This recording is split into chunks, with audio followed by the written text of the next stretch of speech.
Thanks, Mayor, and I'll go ahead and take the opportunity to introduce my colleague, Ilan Dekel, who's a senior product manager here in the, I'll use my, and Professor Rosling will allow me to use my high-tech pointer, and I'll point at Ilan over there and at the screen. If it works, if not, I will resort to the biotechnology. Anyhow, I know we're running a little bit late, and what we wanted to do is to liven up the conference a little bit, since this is a conference being sponsored by Google, with some product demos that some of you will be familiar with some of these products. But before I do that, I want to thank Meir and the Google Israel team for having put together this conference, and certainly for having invited me to come spend some time with you.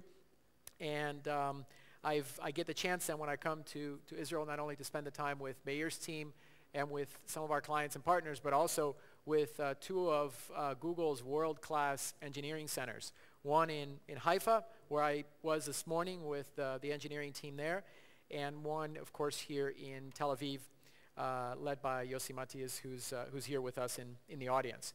So one of the topics today is the consumer and how Google designs products for the so-called new consumer. And I'll just mention a couple of things in terms of consumer trends, as well as in terms of how Google thinks about product design for this so-called new consumer. First of all, one of the things that we've been hearing since the dot-com bubble is the topic of proliferation and democratization. Sorry, English is not my first language. It's even more difficult than Portuguese. Democratization of technology, and how the internet has really become central to so many people's lives in terms of communicating, looking for information, listening to your music, and so on.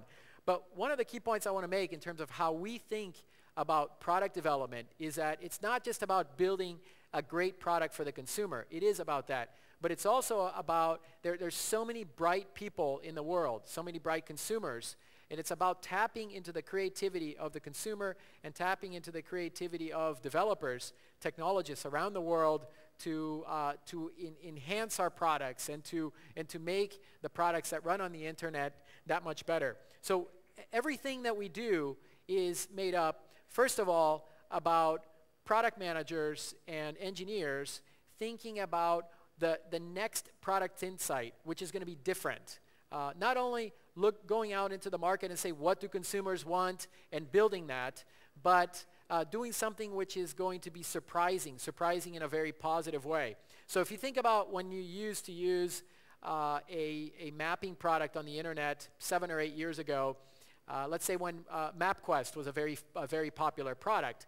When Google Maps came out, it had pretty much everything that MapQuest had, but it had something else which really was surprising in a very positive way to the consumer, to the user, which is you could click on the map and you could hold and you could move the map around. And I imagine that a lot of you will remember that experience. And so that was an insight which we felt we had to have, and it's an insight which we always feel we need to have when we're bringing a product to our users, to the consumer. It's not just about delivering something that the consumer is expecting. It's about that, but it's about coming up with something that's going to be very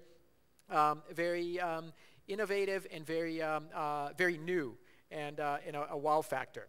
So that's what we try to do, and we do this by engaging with the user, by really giving the consumer the chance to respond and to interact with our products, and then we learn from that and we adjust our products. Some of you may be familiar with something which we call Gmail Labs. Gmail Labs is something that if you go into the settings of your Gmail, some of you I know are on Gmail right now, you go into the settings and you can look at features which our engineers are developing right now and making available to you. There's a disclaimer. It's a feature that you might start to use, but that lots of other users may not like, and we might take it down. But this is about real-time developing a feature, putting it out there to users of the Gmail email system, and then seeing how the user reacts, and then changing the product in that fashion. So this is about an iterative development. It's not just a great idea, it's about iterating on that development together with the consumer. And it's also about making sure that we build great local products. I think you'll probably, I think most of you probably know that Google has spent a lot of effort over the last year and a half, 2 years, really trying to localize our products as well as we can for the Israeli market. And there have been a lot of product launches, and our engineering centers here in Israel, which work primarily on global missions and do big things for Google all around the world, they've also been instrumental in helping us in localizing our products for the Israeli market. So anyway, let's get into some of the products that we want to share with you. One of the key products that has been localized within the past year into Hebrew, and which has been very popular here in Israel and around the world, is iGoogle, which is effectively a very simple product for a consumer, for a user to personalize his or her experience on the web. And so again, we thought about iGoogle. We had this idea of making it very easy to move gadgets around, but then we also put the tools in the hands of the user as well as in the hands of developers to improve on iGoogle. And a group of 95 artists in partnership with Google got together and said, we can make iGoogle much more cool. We can make iGoogle much more artistic. And a few months ago, 95 artists from 40 countries developed these themes, these artistic themes, which you can go and choose for your personalized iGoogle page. And I'd like to show a quick video of that for you right now.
So I recognize some of those names on that black screen from my wife's credit card statement, which is a little bit worrying sometimes. Anyway, so on this screen you saw the Google search box. Let me talk real quickly about search. Search is something which is far from done. We've been a company for 10 years, and the internet just continues to expand. This year we reached the milestone of finding 1 trillion unique URLs across the World Wide Web. Every 4 hours, Google has to apply its technology to index and add or refresh as much data as you will find in the US Library of Congress every 4 hours. So in the time we'll have been together here, that will have happened. And it's a tremendous amount of information. Now, not only are we innovating in the basic search product in order to be able to give the consumer what the exact information the consumer wants to have access to. I also mentioned that we want to interact with consumers as much as possible, and this is really a message which we've been using an approach we've been using in our product design. And I want to show you something which I think some of you will be familiar with, something we launched within the past month called Search Wiki. Search Wiki is very revolutionary in terms of enabling consumers and users to make searching a two-way street as opposed to unidirectional. So Ilan is going to call up the Search Wiki, call up our homepage here, and we're going to search for something very simple. Let's say we're going to search for dog grooming. And since I'm a frugal person, we're going to say dog grooming cheap. And when we go to the search results, we'll see a number of sites here. You see some of the, and I'm going to see if my high-tech pointer works. There we go. You see some of the icons here on the screen next to the search results. There's an up arrow, there's an X, and somewhere here we have a little bubble, which we'll see in a second.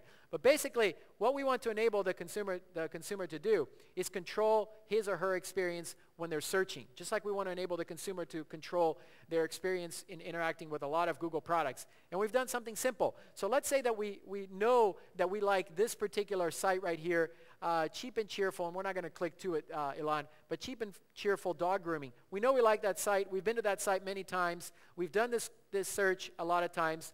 So I want to make sure that every time I do this search, that this particular result is at the top. So Ilan is going to click on the up arrow, and you'll see here that it goes to the top. Now, you're logged into your Google account, and if you're logged into your Google account, Google will remember that you did this, and every time you search for those particular terms, you're going to see your result at the top. And let's say we don't like something. Let's say we don't like this website here, petgroomer.com and so forth. We can actually remove this result, and it's gone.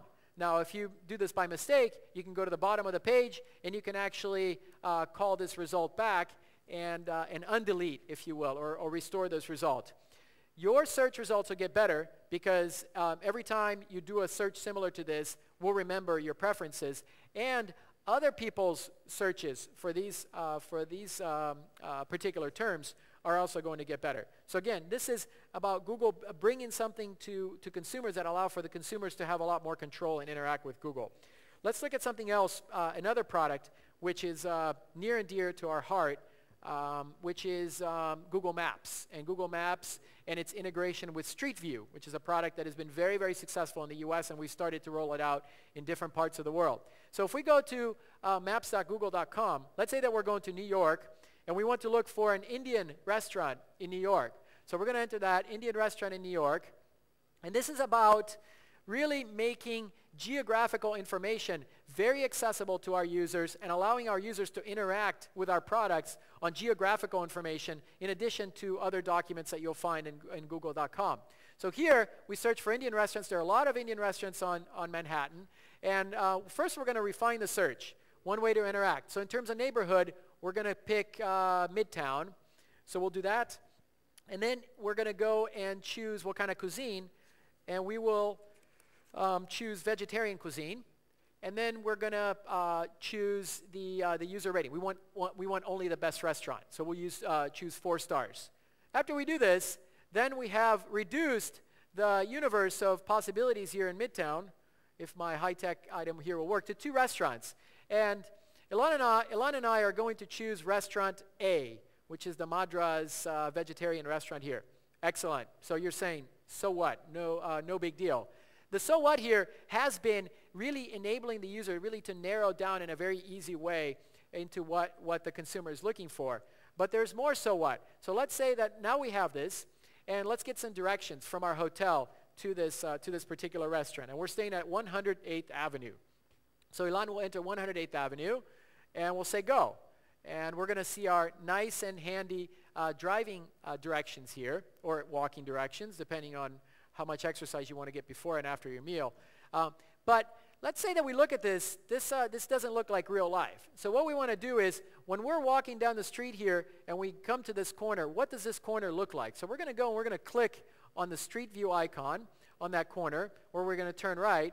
And there you are. You have the view here, and we can look around to see what that's going to look like. Okay, so we're going to walk down the street. All right, great. That's where we're going to go. Excellent. So now let's look at what the endpoint looks like here. And the endpoint is at Lexington Avenue. There we are. And there, too, we can say, oh, what does the area look like where we're going? Okay, great. Now I see. But then I'll say, oh, gee, I have to remember this. How am I going to remember this? Well, let's print this. And so we're going to go print these directions. And we get a very simple 1999 looking page here with walking directions. But if we hover over, 2008 comes to us, and let's go to the turn. Oh, there we go. We hover over, and automatically we can see that there's Street View there. If we click on Street View, within our printed walking directions, we see this here, and we can rotate it. Oh, stop. That's what we want to print. Great. And then we can go down to the endpoint, and we can do the same and see where it is that we're going to go. And there it is. And then we can print it. And then you're going to say, well, that's great, but I don't have a printer in my hotel room.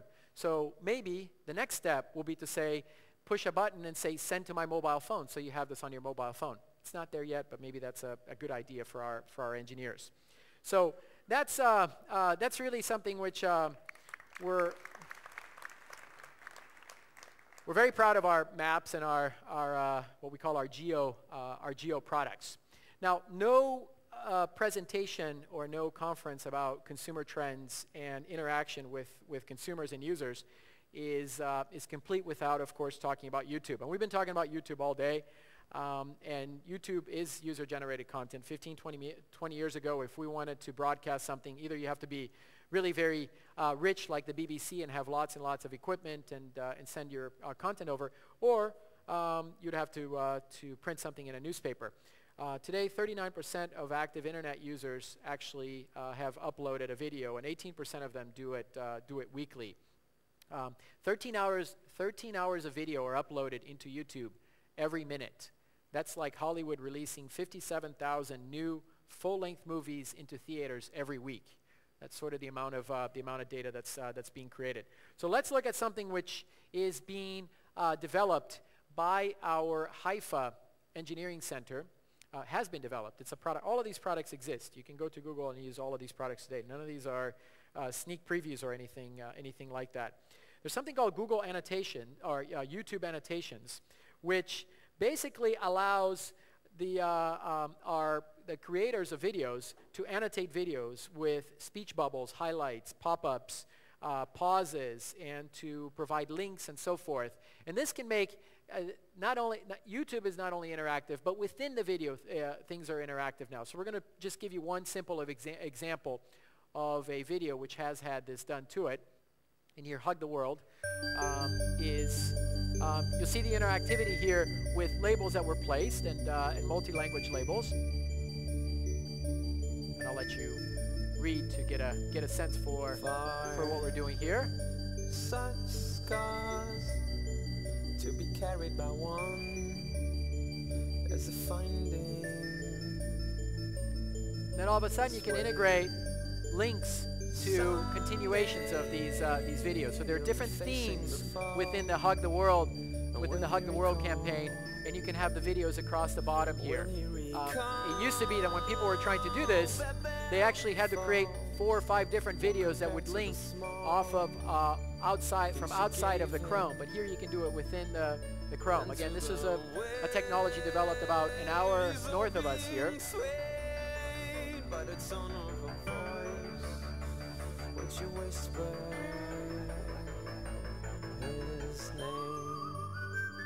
And then we see the world, and this campaign is really being proliferating around the world. And we can click on Israel here, and we can see an instance of Hugging the World from right here in Tel Aviv.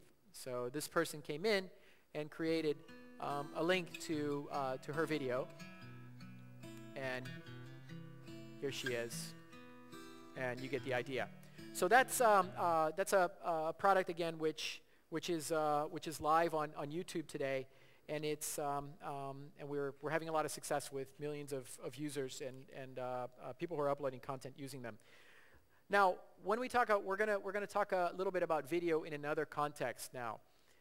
Video is not only very popular on these dedicated video watch sites, but video is starting to go everywhere on the internet. People have been using Skype for some time through PC video conferencing, but about a month ago we launched an integrated email, IM, and video conferencing product right within Gmail. And this is really about really creating for the consumer and for the user some choice in how to communicate. Instead of having to go to one place to IM, to a completely different place to email, to a completely different place to do their video conferencing, we've created a communication hub here, and we added video and voice, high quality video and voice directly onto Gmail.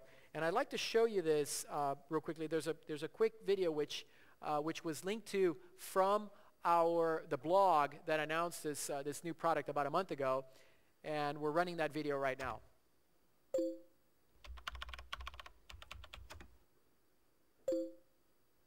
Ah, there you are. Hi, I'm Serge, and I help develop Gmail voice and video chat from Sweden. Our team works closely with a team in the US, so video chat comes in really handy. Some things are just better communicated face to face, where you can see expressions, gestures, And I can point things out on a diagram. Plus, whenever I travel, I get to see my kids. So let me show you how this works. Gmail Voice and Video Chat is integrated right into Gmail, so it's very easy to use. To start a voice or video chat, simply click on the Video and More link at the bottom of a chat window. When a person receives a call, they'll hear a ring, and they'll see a notification that they can choose to answer. You can pop out the chat window and adjust the size and positioning as you like. You can even make it go full screen through a single click. It's free and easy to use. Visit gmail.com/videochat to get started. Okay, so that's Serge, our product manager from Sweden, and it's really quite a neat product. Why don't we try to give Serge a call to see if his product really works? So let's go ahead and get us back on the screen here. There we go. Serge is ready. We're going to go ahead and dial him up, and Serge is going to be looking at Ilan here. There's Ilan on the screen. Hey, Serge. Hi, how are you? How's it going? You're talking to a big group of people here in Israel. Ah, great. Hello, everyone in Israel. We wanted to here. Let me scan over the group here. I'm going to give you some. Oh my God, there's a big gang over there. We so we want to. Looks like we froze you. Why don't you minimize and maximize? Here we go. There we go. So Serge, tell us something interesting about the development of video talk in Gmail. So yeah, this is an easy way to do video conferencing straight into Gmail. All you need is a quick free download, and you install it.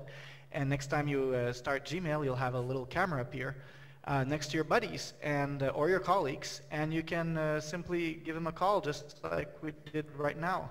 So today I've been feeling I have a bit of a cold, so I've been working from home, for example, and still I'm in the reach of all my colleagues, whether they're in London or in Tel Aviv. So it's a great way to work from home and a great way to hook up with your friends and family. Okay, excellent, Serge. Thanks a lot for joining us. And the gods of demonstration have stepped on our network cable and made the transmission a little bit slower than we would have liked. But that's video talk within Gmail, and we're really proud of having built that product. We're going to end with a product which Ilan is the global product leader for at Google. This is Insights for Search, which is a product that's being built here in Tel Aviv by our engineering and product team here in Tel Aviv. Meir spoke about this product here in the panel a few minutes ago, and I'm going to hand it over to Ilan to give us just a brief demo of Insights for Search.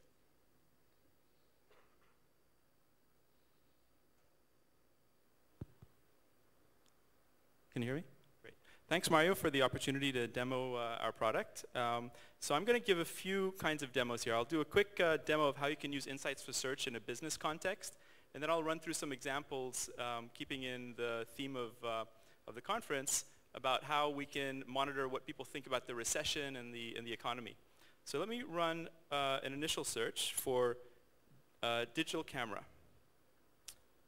And the idea here is, let's see if there's any difference throughout the year for when people are interested in searching for and buying digital cameras. So this was a bit of a surprise for me, I suppose not for many of you here, who may be a bit more in tune with the e-commerce industry. But as you can see, there's a big spike every November and December every year. And you can minimize this, and you can enlarge the graph a bit. And you can really see how in the holiday season, every year in November and December, people really start getting interested in things like digital cameras and searches, and I assume sales spike right up. Another way you can use the product is to see what kind of marketing message may be more appropriate for you. So say you sell cars. You can say, okay, are people interested in safety? Are they interested in performance? Are they interested in fuel efficiency? And I'm going to pick a country, say the United States. And I'm going to pick the automotive category, because people might be searching for safety and performance in other contexts, but I'm just interested in the automotive context. Let's do the search.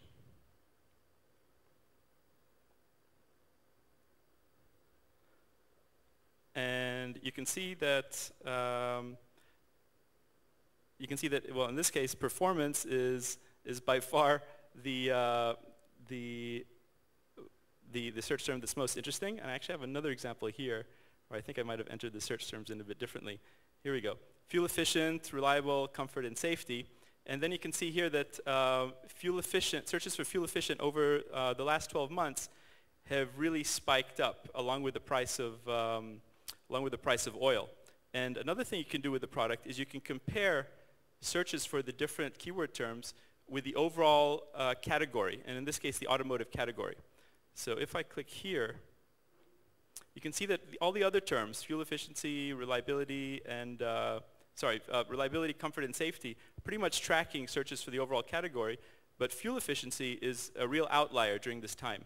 And this is something that's, it might be really, really difficult for you to figure out unless you had access to data like we have in this product. So this is definitely the sort of product you should be using if you're in marketing. Another quick example, let me clear this.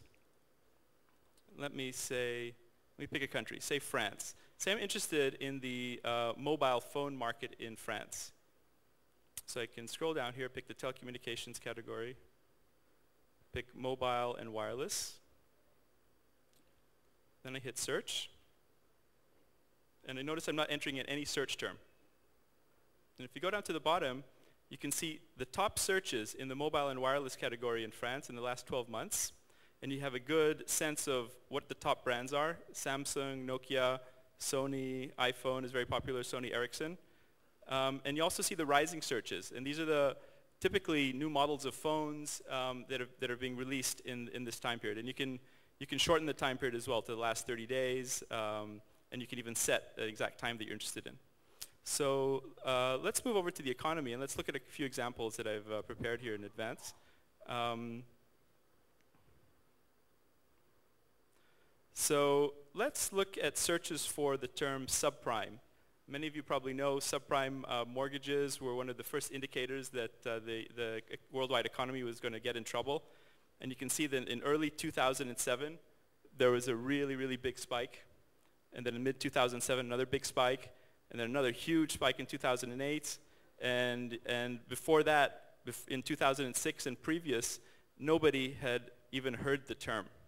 So let's compare searches for subprime with searches for the term recession. And you can see that searches for recession lagged by about a year.